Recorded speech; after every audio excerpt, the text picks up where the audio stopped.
Hello, my Aloha tribe, and welcome to the Aloha Perspective, where you get a little bit of something and a whole lot of everything. Happy Wednesday. It's hump day. Hump day, hump day, hump day. That's never going to get old for me. But anyways, I am here. But for anybody who held or who hung in there through yesterday's perspective about emotions and, what emotions are kind of running your life and everything, a lot of what I talked about is how, something that happens in the morning can really kind of upend your day and create a bad day. And what was funny is I forgot to read the morning mantra card. I know I did. And it was actually pretty funny because it says my greatest weapon against a bad day is my smile. I know it. I turned over the card after I hit, finish on here, and I'm like, oh, I forgot to do the mantra card. And then I saw it and I was like, you got to be kidding me. This would have been perfect for yesterday. So anyways, my greatest weapon against a bad day is a smile. And then in parentheses it says, and I suppose a bunch of free money, but I won't get greedy. So remember, the affirmator cards are a little bit of snarky sarcasm. So snarky McSnarky cards. So anyways, I have a subject for tomorrow. I was going to use it for today, but then I figured, you know what? No, I think it'll be a better topic tomorrow. But it will be kind of an offshoot of a self-care thing because I think it is something we need to do in order for us to take care of our mental health. So I'm going to pull some mindful message cards for today and let's see what happens. Okay. Because, like I said, this is Self-Care Wednesday and I really just kind of want us, instead of just doing, like activities, like, with the dancing or the singing in the shower or getting in touch with, your feminine side and all that. I want to make this Self-Care Wednesday a little bit more mindful. So these are just little things that we can do to kind of get through our day. I know. So, all right. Self-Care Wednesday, mindful messages. It's hump day. And let's see here. All right. Let's go. Let's get rolling. Present. In this present moment, I have nothing to worry about. I take life step by step as I follow my desires and intuition, joyfully overcoming any bumps along the way. When I live like this, I don't have to worry about the future. Now, as I mentioned yesterday, I am a chronic Class A worrier. And I'm really working on not being one anymore, but it is so hard. I know, right? The struggle is real. So one of the ways for us to stay in this mindset is really to stay in the present. We tend to like to drift off to the future and what we want and all the things we want. And that's not a bad thing, okay? You kind of want an idea of what you want. And that's good. That's good, right? But sometimes we get lost in the idea of when it will happen. And that's when the worry starts. Like, well, I need it now. How come it hasn't happened? We also have, oh, good morning, Eileen. So we also have,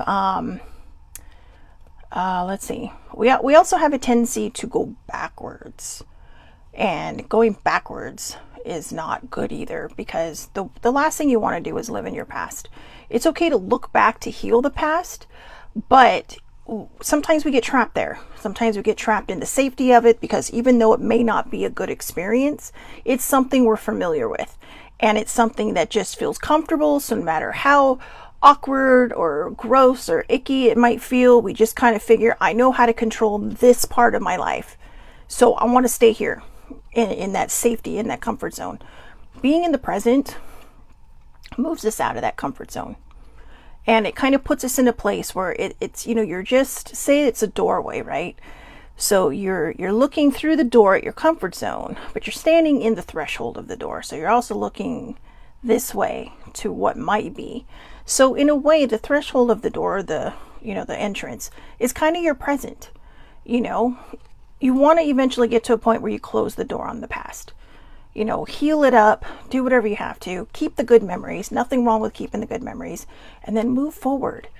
But don't move forward so far that you also lose track of what it is that you're aiming for. So, I also see some other people came on. Good morning, Daisy, and good morning, older sibling. So, do your best to stay in the present, right? What does it say? oh God, about the gift, right? Something about the gift, that's why they call it the present, you know. So I know what I mean, but it's so funny. I can think of these sayings. I can just be sitting there and poof, come right out of it, you know, come up with it right out of my head. But when I try to do it on the live, I just right on my face. So, you know, I'm sure older sibling will type it in because she knows. So anyways, the next one, breathe. And here it has your little lungs. I know. And what's interesting is if you kind of look at it upside down, it looks like a tree, right? Like a tree split in half, but still a tree. But let's see. Oh, and I love it. There's little flowers on the end of it. I don't know if you can see that there. But anyway, it's easy for me to return to the present moment simply by breathing. If I am feeling anxious or worried, I close my eyes and breathe in deeply as I picture myself filling up with white light. Then exhale and envision stress and tension leaving my body.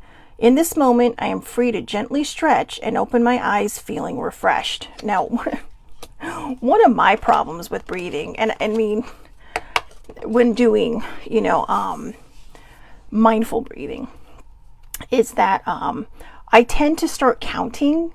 So I forget that, you know, when we inhale, we're supposed to be inhaling all the good stuff, right? All the positivity, all the, you know, just, you know, I want a good day, this, that. And then when we're exhaling, we're supposed to be exhaling this like negative energy, right? But I'm sitting there like 1, 2, 3, 4, you know, and I just, my brain forgets, and it's kind of like, oh, this is not helpful. This is not helpful. So if you can find an app that will help you with the breathing.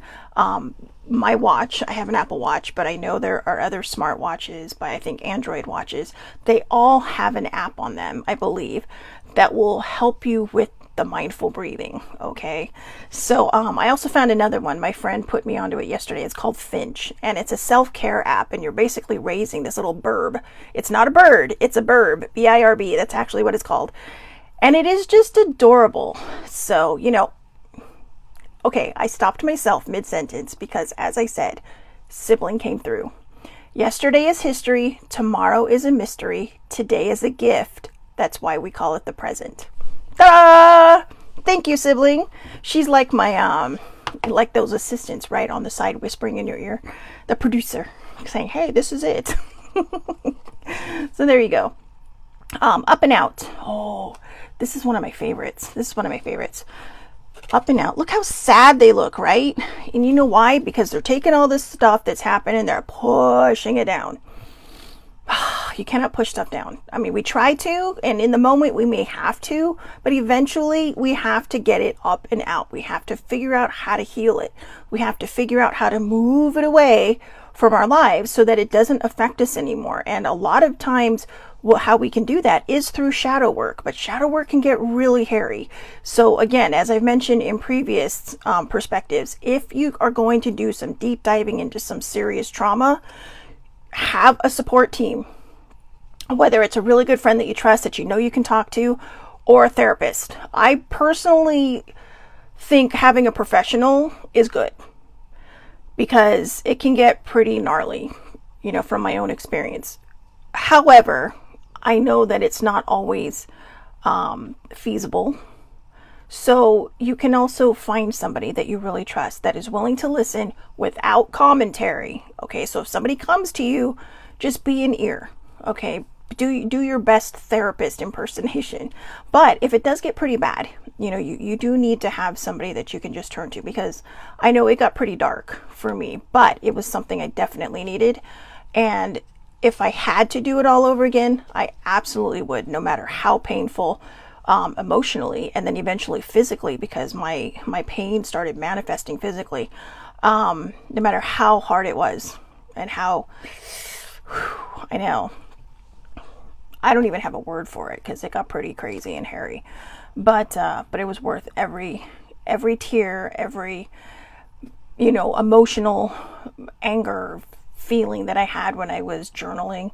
It was all worth it. So up and out. To heal the parts of me that feel hurt, I must feel every emotion. It has to come up to come out. I don't try to push my feelings away. I sit with them and feel them as I release them. So, one of my favorite sayings, even before the therapy, was up and out. And I'm not talking about my recent therapy, trip through therapy. I'm talking about one from about 7 years ago.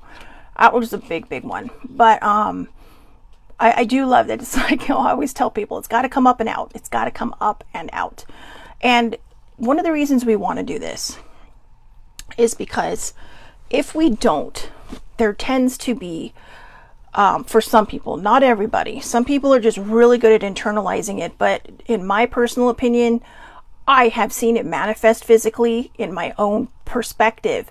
It has happened to me where it has manifested physically, whether it's like a sprained ankle or my knee starts acting up, or the arthritis in my knee that I've had since I was 14 starts flaring up. And people will say, oh, it's the weather. Oh, it's this. Oh, it's that. But I actually found a chart that you can look up emotions and how they affect different body parts. And it always seemed to be the body part hurting, which was something I was dealing with at the time. So whether you want to take that as wow or hooey, that's up to you. But I really do believe that, because it's not anything out of the realm of normal thinking. You are putting stress on your body, and your body has to disperse that stress. And because of that, there are certain things that are going to get affected. So the best thing to do, up and out, right? You got to feel it to heal it. That is one of my favorite sayings. I don't know if someone else came up with it, but I know during one of my weight loss journeys, I did it because I am a recovering emotional eater. But you got to feel it to heal it is a huge one. And again, it can be scary. Get a notebook, like I said, get a journal. It doesn't have to be a fancy journal. I mean, this is a fancy journal, but this is just a regular old notebook. And this is the one I write in the most. This is really personal stuff, which is why it has a lock on it. but that's more my spiritual stuff. But because I'm a bit into the woo-woo, and that's okay. But yeah, this is, and I actually have on here book 3, because I feel like I'm in this third phase of my life. I had the trauma child, I had the healing part of myself, and there's really no set time on it either. Obviously, I haven't been a child my whole life. Some people might disagree with that. But there was this period of time that really was years-long work of healing, until finally in the last couple of years, I really just chose to dig deep. And that's when it got hard. That's when it got scary. But again, like I said, it was worth it. So you got to feel it to heal it. You got to allow it to come up and out. So the next one, woo, that's a good one. Releasing anger. Releasing anger. So I have, just in case you're wondering, there's 4 more cards after this one. So releasing anger. Anger is a natural emotion, but I recognize that holding on to it can be toxic for me. I look at the person who has caused me pain and see them as the human being they are. I release the anger I feel and free myself. Freeing myself and expanding to love. In my own experience, having been on both sides of the anger issue, a lot of times when someone's angry or they're lashing out at you, it could be something completely separate from whatever you think they're mad at you for, which means it's very possible it may not even be about you. It is an outlet that they feel safe. And instead of, maybe they don't even realize that there's this suppressed anger that they have, or the reason, I should say, for the suppressed anger. So they're going to use any kind of outlet they can to just spew it at you. In the early days, I talked about, or I should say, on the perspective, I have talked about this in the past, how in the early days of my mental health journey, when I was really kind of on it, and actually, no, I should say I apologize for that. Right before I started on my healing journey, and I still apologize to older sibling for this. There was a lot of times I would lash out. Not just at her, but since she is my roommate, there is she probably caught the brunt of it. And a lot of times she would bottom line it. And a lot of times I was just like, I don't know. It was almost like blind rage just taking over me, like almost being possessed, right? But not being possessed, because I knew it was me. And it turns out from one of my very early therapy sessions that it's just all this anger, all this pain, all this suffering. But all the pain and suffering that had been pushed down had become anger because it didn't know what other emotion to be. It had no idea what other emotion to be. So it just kind of culminated into this angry vibe where it's like, I mean, you know, walk by at a dog and they'll probably attack you because it's just like, well, that's a cat, but you know what I mean. But I eventually learned I had to release that anger. And when older siblings started bottom lining it, you know, it started to make sense. But there were times, and I'm not proud of this, I don't know anybody that would be, but there were times that I made her cry. And that is still, even though it has been a long time since that happened, and we realized it was my trauma and my mental health, I'm not proud of that person. But that was kind of the catalyst of what made me start to get better. I couldn't do it for myself at first because I was ashamed. I was embarrassed. You know, I was told early on, we don't talk about these things. No, you know, you have to be stronger. You have to be stronger. You know, only weak people go through mental health issues. That's not true. It takes so much strength sometimes to get through the day that I think people who don't have a dinged up mental health have no clue how hard it can be and how much strength it takes. But seeing older sibling cry and some of the just by my nastiness from all this stuff that I'd stored up, I started to do it for her. And eventually I found the courage to do it for me. But I have to say, when I did start getting better, there was still this kind of deprogramming, you know, phase that we had to go through where I had to tell her, look, I'm not that person anymore. I understand why you're kind of like just shutting down a little bit, but you know, that's not me anymore. And sometimes she perks up and it's just kind of like, and it's like, I remind myself, that's not who I want to be anymore. I mean, I'm not trying to toot my own horn here, but I kind of like being the fun-loving person that people tell me I am. You know, I mean, I think my fake it till you make it phase was just who I wanted to be, but it was who I was struggling to be. So we have to release the anger. That is such an important card, because if you hold on to it and you bury it, it will, like a toaster, pop back up.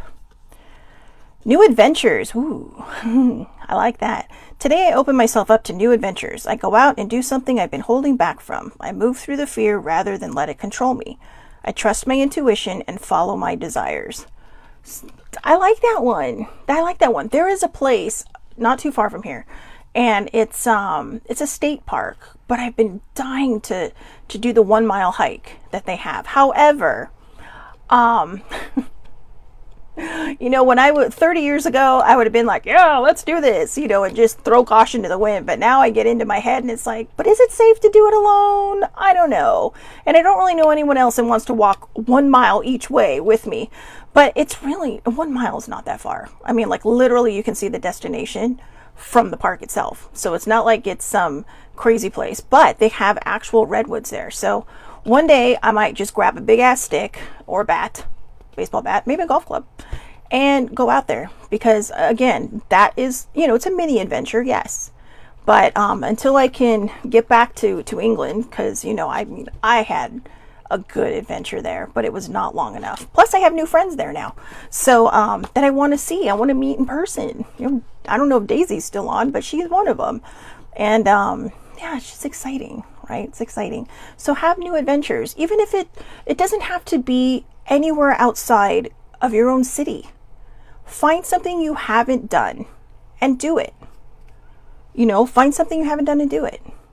There could be a museum you've never been to. I mean, older sibling and I, like I said yesterday, live about, I cannot remember how many miles in that song, but we are not that far from Catalina Island. Everybody we know has been there. And everybody we know sits there and says, you two still haven't been there? No, we have not. Hi, Daisy. See, Daisy's still on. But yeah, no, we still haven't been there. So one day that will be one of our adventures. Morning rituals. These are good. I actually have alarms set in the morning. You ever wonder, do you ever go back about 20 years and wonder how the hell we ever survived without, our modern technology, our little flat screens in our pockets? I know a lot of people aren't big on cell phones, but I have to admit, even like with my Echo that I have, she sets an alarm 5 minutes before my actual alarm goes off so that I'm already waking up. And, but I actually have alarms set in the morning, the wake up one, and then it's like the, do your exercise one, and just the morning rituals. And morning rituals can be so important. They can really help get your day on track and headed in the way that you would like it to head towards. In the mornings, I will take time to tune into myself, to set high vibrational rituals that will help me lead a good day. I pay attention to the morning habits that don't serve me and change them for the ones that do. So yesterday I talked about how stubbing your toe, right, could start off your day so bad. Maybe you stub your toe and then you stub your other one on the way out of your bedroom. And that can just be like, oh my God, it's going to be that kind of day. But when you have morning rituals, even if it's just that mindful breathing, right? Mindful breathing can be your thing. Maybe, you're doing your morning business in the bathroom. Take the time then to breathe. Older sibling cannot function without coffee. And here's the kicker. We drink decaf. And for people that like to make fun of people who drink decaf, that just goes to show how much we love coffee, because we're not getting anything out of it. We just love coffee. So I don't always drink decaf, so I admit, but at home, straight decaf all the way. But yeah, I remember one time I let her sleep in. She was in so much pain the night before. She has chronic pain, so she was in so much pain the night before, and it was almost 12:30 in the afternoon. It was a Saturday, and I thought, God, I got to wake her up or she's not going to sleep tonight. So I go into her room, I wake her up, I come downstairs, and I said, well, what do you want to drink? Because she was just still kind of discombobulated. I've been up for about 4 or 5 hours. And she's all, well, I want my coffee. So, like, it's almost 1 o'clock. You want coffee? Yeah, I can't not start my day without coffee. So, yeah, I like that. Eileen's all team decaf. There was nothing wrong with decaf. I admit, though, when my dad first had to go decaf because of his heart, I raked him over the coals. I'm like, yeah, decaf is for whims, blah, blah, blah. And then one day my doctor says, I highly suggest that you drink decaf because of your heart. And yeah, that took the wind out of my sails hard. But I actually did the about face to my dad and said, remember how that I was always making fun of you about drinking decaf? Yeah, I got to do decaf now too. So it's not that bad. So anyways, today I release, which is kind of the same thing as releasing anger, right? But this time you're doing a release of all kinds of things. So today I release limiting beliefs, harmful thoughts, toxic patterns, and anything out of alignment. I am ready for transformation and welcome this shift. I am creating space for a new chapter filled with love, abundance, and amazing opportunities. I'm going to put this card aside for myself because that's kind of what book 3 is all about. In fact, I'll relate it to that. So I put on this side, book 2 completed the end. And I kind of did the whole night theme, right? Like, let's grow like a flower, and, your evening tea and just the moon, because I wanted to put it to rest. I wanted to let it go. And basically I was saying the sun is set on this chapter of my life. And part of it was because, like many people, whether we admit it to others or we just admit it to ourselves, admitting it to yourself is the most important. You do not have to tell a soul, okay? I share my story to help other people with theirs because I know how hard it can be. Other people shared their stories, and I found a way to heal. And so I want to give back. And because my mouth just runs all day, as a kid, my parents used to call me a motor mouth. I know it sounds mean, but it's funny.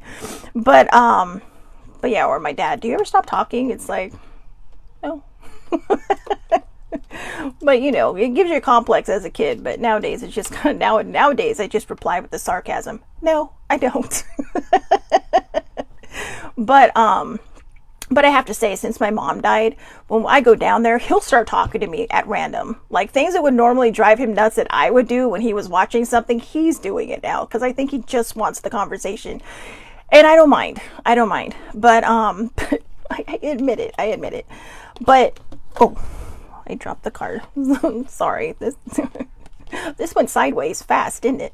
But anyways, when we talk about release, what we're talking about is, as I said, I'm going to relate this to my stuff. It's releasing those negative patterns. You know, we talked earlier about stepping out of your comfort zone, being in that doorway, right? That's like what Sibling said. Yesterday is history. Tomorrow is a mystery. Today is a gift. That's why it's called the present. And yes, I read that. I did not just memorize that. I read it. But it's true. As I was saying, sometimes that comfort zone is that place of trauma. And it can be scary to let it go because you're letting go of control. But control is not always a good pattern or a good habit. Control can be very toxic because you're holding yourself in a place that no longer serves you. Instead of figuring out how to go with the flow and realize that there are certain things that we can control in our lives. We can control how we're treated. We control who we keep in our lives. We control our daily adulthood, right? I mean, being an adult is responsibility. And that's what control is. Control is responsibility. It's taking care of your bills. It's taking care of your people around you. You know, it's making sure your fur babies are fed, or your feather babies, whatever, your fish babies. All your little animal babies are fed, and your actual children. But, you know, but sometimes we stay trapped. Right? Because we think, oh, I'm losing control. But no, control is, I would say that responsibility is a version of control. But if, you know, it might help you to know that because these are things that you are in charge of. These are things that you can, you know, make sure happen.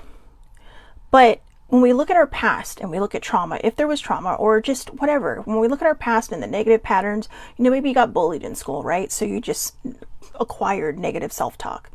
That's not serving you.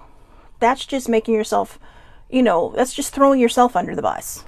You know, no one needs to help you. You're just throwing yourself onto the train tracks. And you don't want to do that because there's so much more to us than we realize. There's so much more than the bully's words. There's so much more than the abuser's actions. There's so much more than, you know, our negative self-talk. There is a beautiful person inside of each one of us that is saying, hey, I'm worth it. I'm worthy. You know, you know what? What's funny? It's so funny, right? Because I put on this shirt today because I thought, oh man, I haven't worn this shirt in a while.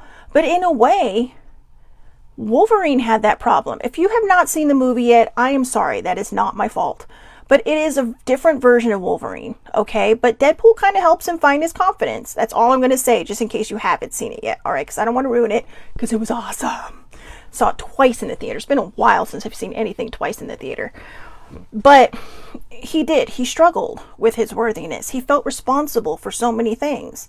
And sometimes we have that tendency to place the world on our shoulders. And in my own experience, a lot of times I placed things on my shoulders because I couldn't heal my own stuff. I didn't want to heal my own stuff because that meant looking it in the face. And I'm going to finish this thought with one of the most important things that older sibling has ever taught me in the couple decades that I've known her. Take your power back. Take your power back. Even if that means putting yourself back in its place. That negative part of you. Take your power back. When you hear something creepy coming up, going, no, you know what? Slap it on the hand, right? Slap it on the hand and say no. I trust in myself. I am worthy.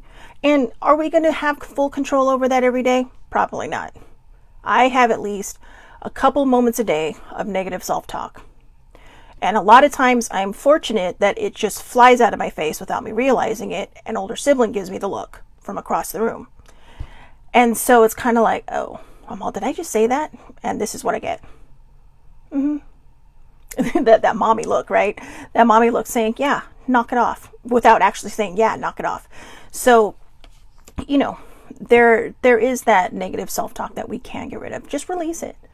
It takes practice. Okay, it does take practice. Look yourself in the mirror, in the eyes, and remind yourself that you love yourself. Another phrase my friend taught me is a different friend. My friend Debbie, is that, she says when she was first kind of figuring out her balance between who she was and who she was becoming, and not really who she was becoming, but I say becoming because she took a whole different route that I'm not even sure she realized. But a lot of times all we're doing is clearing out this person that's inside of us, and we're just clearing out the muck and the weeds, right? So that this beautiful flower garden can grow.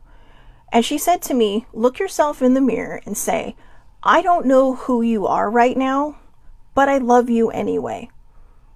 And I have to tell you that the first time I did it, it affected me so profoundly.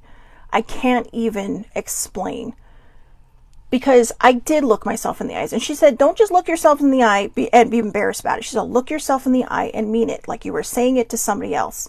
I don't know who you are right now, but I love you anyway. And she said, eventually you're going to figure that out. And then she said, then you can just say, I love you in the mirror. So self-care, self-love, it's not selfish. It is very necessary. And it can be very helpful, in how we treat our outside relationships too. So the last one, this is a good one. And I honestly did not see this card coming, although it's actually pretty good too, because it's Libra season. Balance. Balance. That's actually my name in a game I play, is Balance, because I've been searching for it for a long time. So I surround myself with people I love and enjoy my time with them, but I also take time to nurture my relationship with myself. I have found a healthy balance between being with friends and having self-care time. I kind of just covered that, so I don't think I need to cover it any further. But anyways, just remember these, okay? We had the present. Breathe. Find the app, okay? Up and out. And I say, I'm not going to recommend a specific app because there's all different kinds of apps. If you have the Calm app, they have a breathing exercise on there. You can even go on YouTube and just say, breathe, mindful breathing. And they'll help you. They'll count for you. They'll do it like, inhale. And then while you're inhaling, you just sit there and think about what it is you want to bring into your life. Then they'll tell you to hold. And then they'll tell you to release. So you have, they're minding the store for you while you can do all this wonderful stuff in your head. So up and out, get it up and out. And that was kind of mean, was it? Get it up and out. I don't know why I'm making myself laugh today. I'm sorry, you guys. I must be feeling very Shelley today. Very, very Shelley. Releasing anger. New adventures. Morning rituals. Release. And balance. All right. So I hope everybody has a wonderful, wonderful day. Thank you so much for jumping in. For everybody that came on, Daisy, Sibling, Eileen, thank you guys so much. I keep seeing the numbers going up and down. So whoever else has popped on that I haven't, that, the screen clearly has not acknowledged. Thank you. Thank you for coming on. And, thank you all for just being in my circle of life. I do appreciate it. I know Daisy might be thinking, yeah, but I'm so far away. You know what? I have friends now that I feel like I've known for forever, and they're wonderful people, but they're all in England. And so, well, not all of them, obviously. I mean, Eileen is like family to me, and older sibling obviously is, but they have become like a family, and they're just such wonderful, wonderful people, that you just want to encircle. You just want to form a circle of them around you, because you just feel so wonderful and safe with these people. So, here we go. Just to finish this off, Eileen says, I remember reading a quote from Bruce Lee that said, don't speak negatively about yourself, even as a joke. Your body doesn't know the difference. Words are energy and they cast spells. That's why it's called spelling. Change the way you speak about yourself and you can change your life. So, Daisy says we are family. We are. This is my, in the Hawaiian language, the word hanai is, it means your adopted family. And it not necessarily through legal paperwork, but it's your adopted family. So in Hawaii, to be hanai'd by somebody is very special. and very, important to your family dynamic. And that's how I feel about my friends. I feel like they've been hana'd into my family. And oh, thank you, older sibling. Big hugs coming to me. I'm going to take those in person. But anyways, I like that quote from what Eileen just says, but it's true. Change the way you speak about yourself and you can change your life. And I like how that kind of ties into what we were talking about when I talked about how you have to release anger and up and out, because when you hold things in, it can really affect you physically. So that's the same with speaking ill about yourself. And I do joke about it sometimes, and I really got to stop. So I'm glad that I saw that quote. I love Bruce Lee. I am a huge fan. So I love that quote. So Eileen, thank you for sharing that. All right. Again, have a great day, everybody. Thank you so much for watching. I'll see you all back here tomorrow, 8:30 a.m. Pacific time, Facebook Live. All lives are public under Shelly Marie Lucas, and I also upload them to all kinds of social media, except Instagram, because they won't take my super long ass videos. So anyways, thank you all for putting up with me today. I don't know what's happening. I swear I drink decaf, but I think I'm just in a good mindset today. So, self-care is working. Have a great day. And again, thank you all so much for watching. I'll see you tomorrow.